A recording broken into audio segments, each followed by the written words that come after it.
We economic hitmen really have been the ones responsible for creating this first truly global empire. And we work many different ways.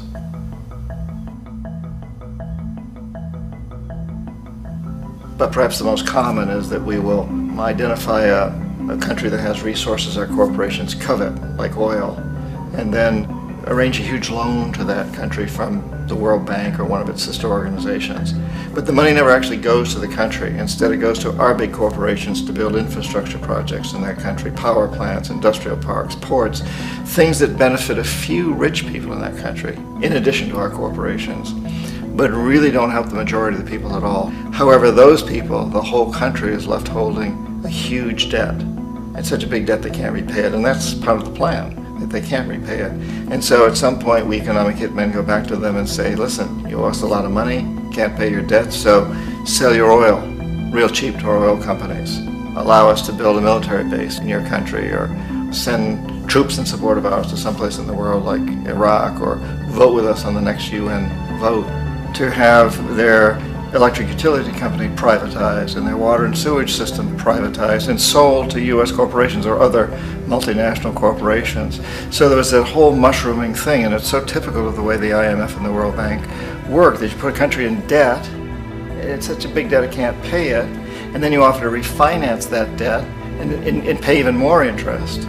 And you demand this quid pro quo, which you call a conditionality or good governance, which means basically that they've got to sell off their resources, including many of their social services, their utility companies, their school systems sometimes, their penal systems, their insurance systems, to foreign corporations. So it's a double, triple, quadruple whammy. The precedent for economic hitmen really began back in the early 50s when democratically elected Mossadegh, who was elected in Iran. He was considered to be the hope for democracy in the Middle East and around the world. He was Time Magazine's Man of the Year. But one of the things that he'd run on and began to implement was the idea that foreign oil companies needed to pay the Iranian people a lot more for the oil that they were taking out of Iran. The Iranian people should benefit from their own oil. Strange policy. We didn't like that, of course. But we were afraid to do what we normally were doing, which was to send in the military. Instead, we sent in one CIA agent, Kermit Roosevelt, Teddy Roosevelt's relative. And Kermit went in with a few $1 million and was very, very effective and efficient. And in a short amount of time, he managed to get Mossadegh overthrown and brought in the Shah of Iran to replace him, who always was favorable to oil. And it was extremely effective.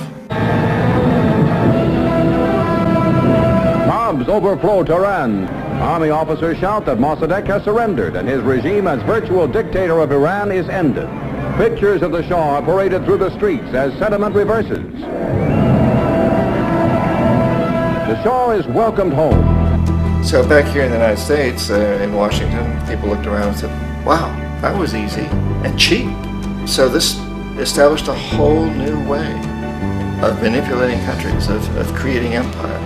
The only problem with Roosevelt was that he was a card-carrying CIA agent, and had he been caught, the ramifications could have been pretty serious. So very quickly at that point, the decision was made to use private consultants to channel the money through the World Bank or the IMF or one of the other such agencies, to bring in people like me who worked for private companies, so that if we got caught, there would be no governmental ramifications.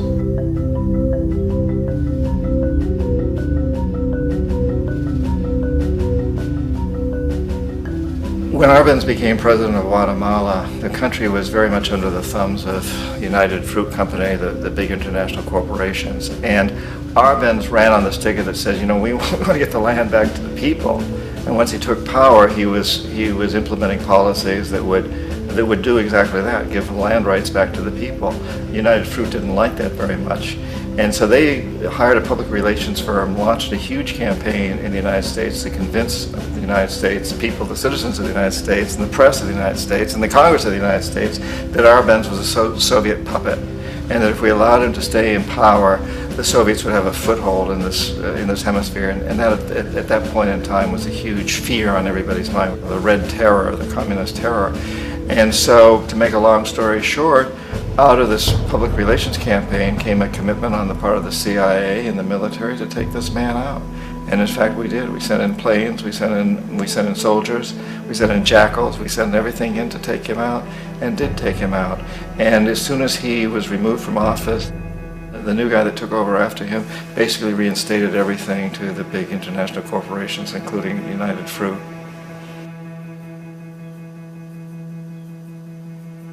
Ecuador for many, many years had been ruled by pro-US dictators, often relatively brutal. Then it was decided that they were going to have a truly democratic election. Jaime Roldos ran for office, and his main goal, he said, as president would be to make sure that Ecuador's resources were used to help the people. And he won, overwhelming, by more votes than anybody had ever won anything in Ecuador. And he began to implement these policies to make sure that the profits from oil went to help the people. Well, we didn't like that in the United States. I was sent down as one of several economic hitmen to change Roldos, to corrupt him, to bring him around, to let him know, okay, you can get very rich, you and your family, if you play our game, but if you continue to try to keep these policies you've promised, you're going to go. He wouldn't listen. He was assassinated. As soon as the plane crashed, the whole area was cordoned off. The only people allowed in were U.S. military from a nearby base and some of the Ecuadorian military. When an investigation was launched, two of the key witnesses died in car accidents before they had a chance to testify. A lot of very, very strange things that went on around the assassination of Jaime Roldos. I, like most people who've really looked at this case, have absolutely no doubt that it was an assassination. And of course, in my position as an economic hitman, I was always expecting something to happen to Jaime, whether it be a coup or assassination, I wasn't sure, but that he would be taken down because he was not being corrupted. He would not allow himself to be corrupted the way we wanted to corrupt him. Omar Torrijos, president of Panama, was one of my favorite people. I really, really liked him. He was very charismatic. He was a guy who really wanted to help his country. And when I tried to bribe him or corrupt him, he said, look, John, he called me Juanito. He said, look, Juanito, I don't need the money. What I really need is for my country to be treated fairly. I need for the United States to repay the debts that you owe my people for all the destruction you've done here. I need to be in a position where I can help other Latin American countries win their independence and be free of this terrible presence from the north that you people are exploiting us so badly. I need to have the Panama Canal back in the hands of the Panamanian people. That's what I want. And so, leave me alone. Don't try to bribe me. It was 1981, and in May, Jaime Roldos was assassinated. And Omar was very aware of this. Torrijos got his family together and he said, I'm probably next, but it's okay because I've done what I came here to do. I've renegotiated the canal. The canal will now be in our hands. He just finished negotiating the treaty with Jimmy Carter. In June of that same year, just a couple of months later, he also went down in an airplane crash, which there's no question was executed by CIA-sponsored jackals. Tremendous amount of evidence that one of Torrijos' security guards handed him at the last moment as he was getting on the plane a tape recorder, a small tape recorder that contained a bomb.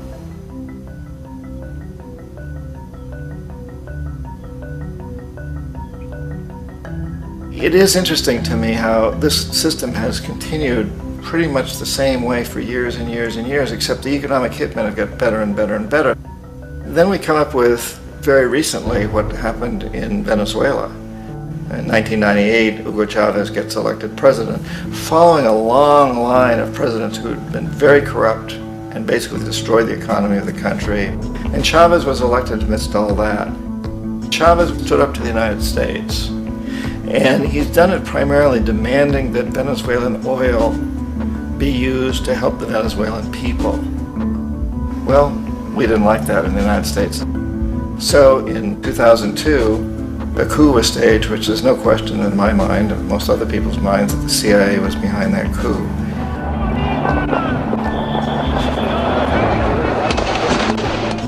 The way that that coup was fomented was very reflective of what Kermit Roosevelt had done in Iran, of paying people to go out into the streets, to riot, to protest, to say this Chavez is very unpopular. You know, if you can get a few thousand people to do that, television can make it look like it's the whole country, and things start to mushroom. Except in the case of Chavez, he was smart enough, and the people were so strongly behind him that they overcame it, which was a phenomenal moment in the history of Latin America.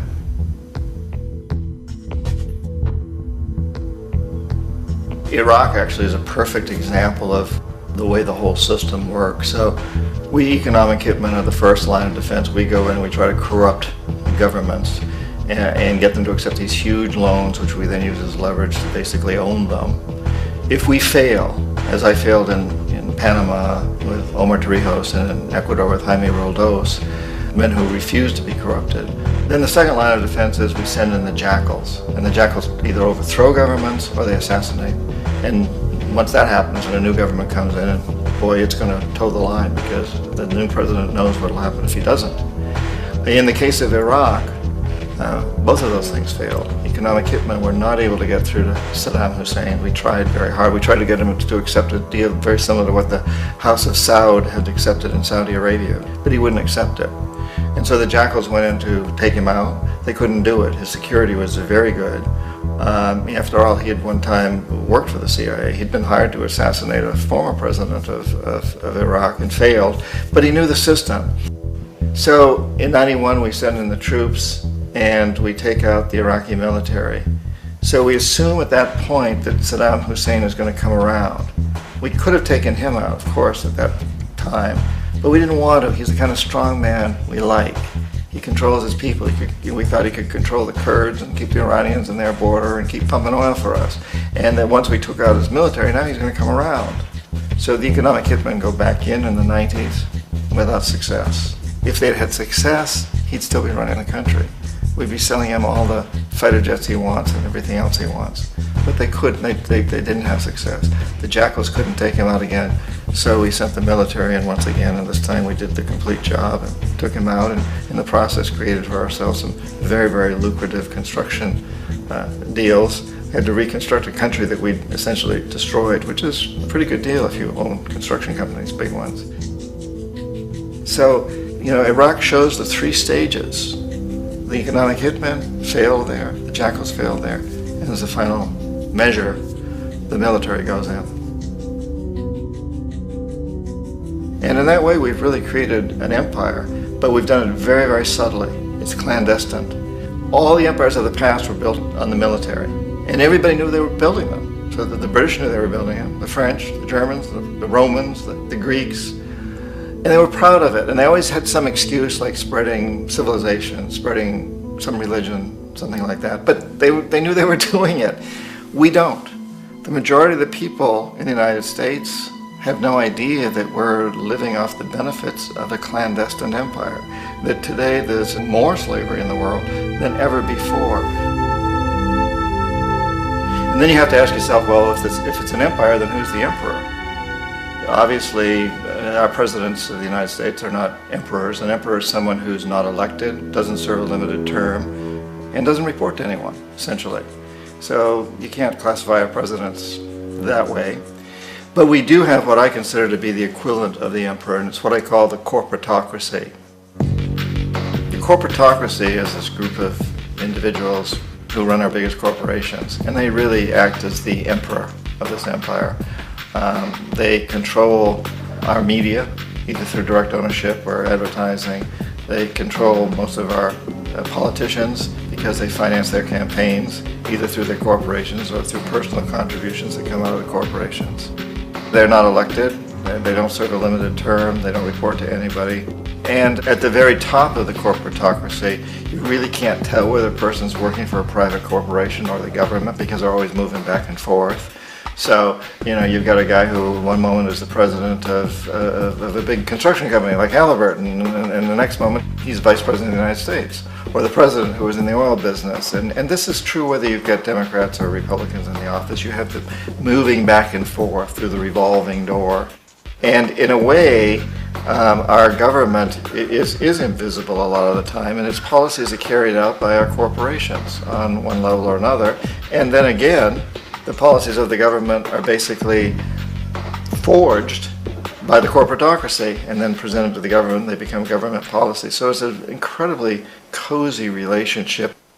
This isn't a conspiracy theory type of thing. These people don't have to get together and plot to do things. They all basically work under one primary assumption, and that is that they must maximize profits regardless of the social and environmental costs.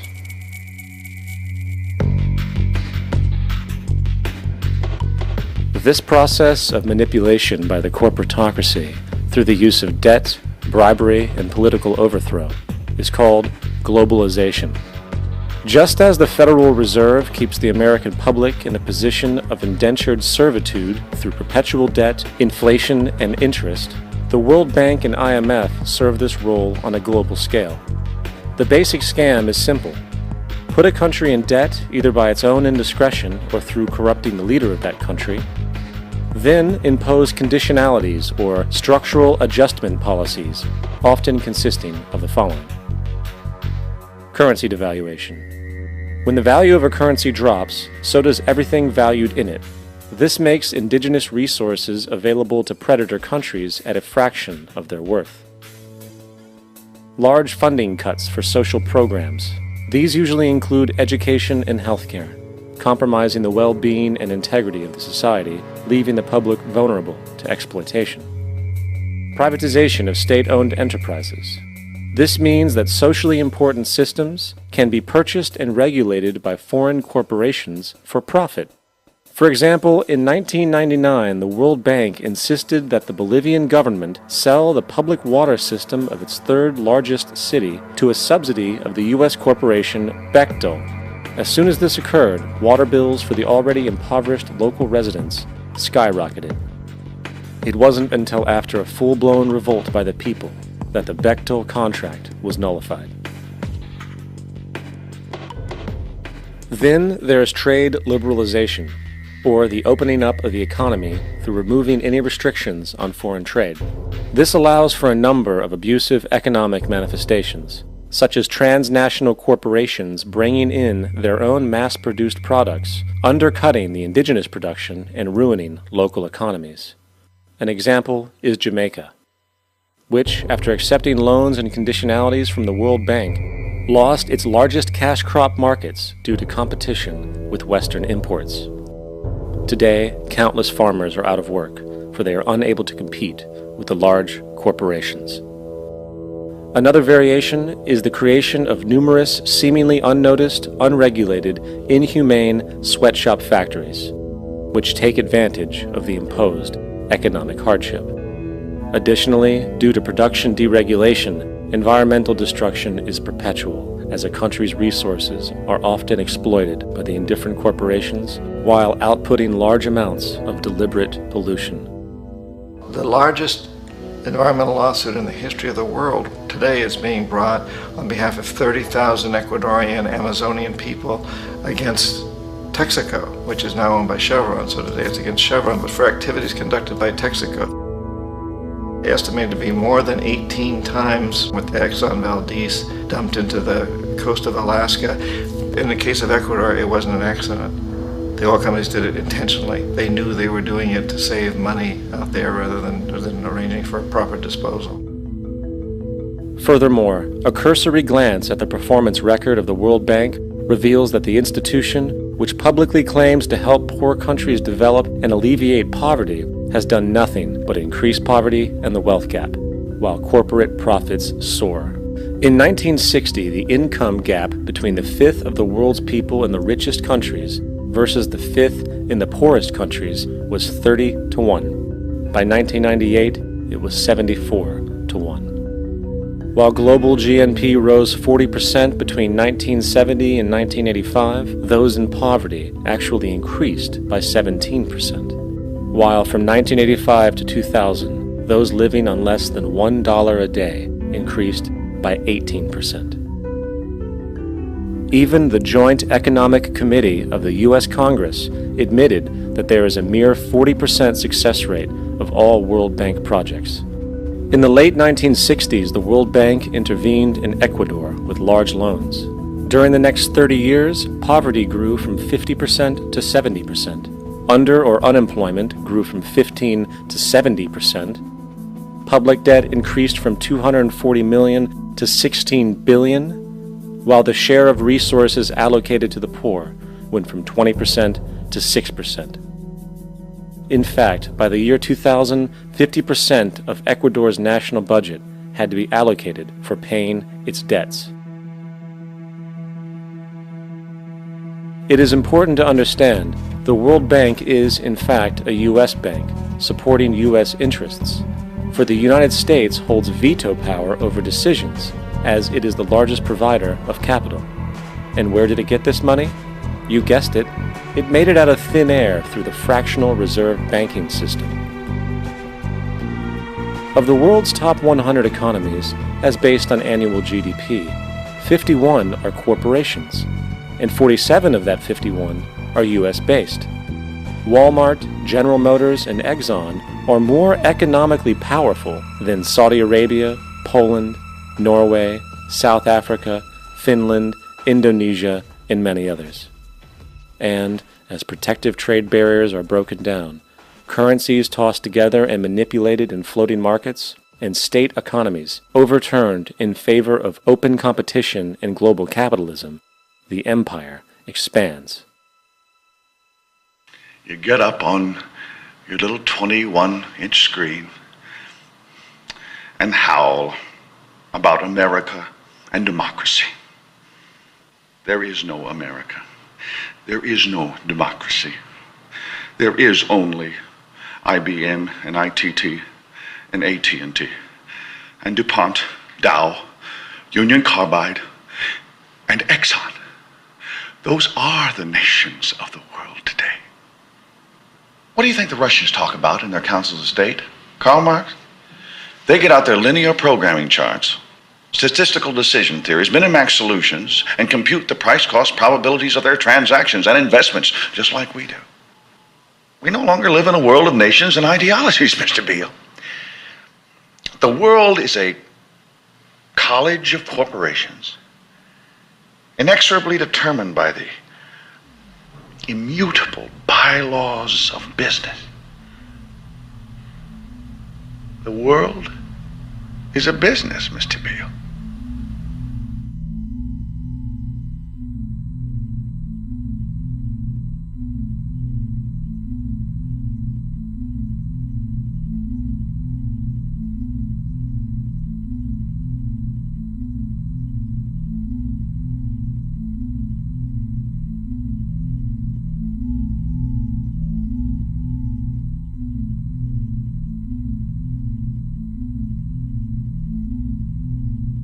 The world is being taken over by a handful of business powers who dominate the natural resources we need to live while controlling the money we need to obtain these resources.